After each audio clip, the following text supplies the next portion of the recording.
આજનો યુવાન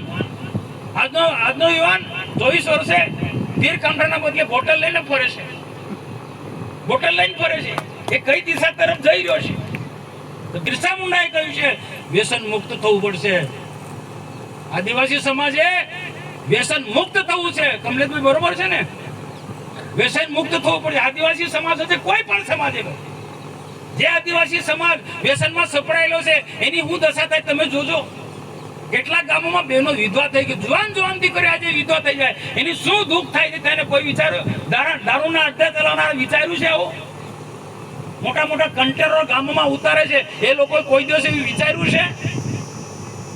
ને હું તો કહું કે આપણો બાપ દાદા બહુ વર્ષો કોઈ દેવને કે પછી કોકને ક્યાંક એ કદાચ મોહડાનો દારૂ બોલ્યા કોઈ સોશિયલ મીડિયામાં ચલાવજો. મનસુખભાઈ એવું કહેતા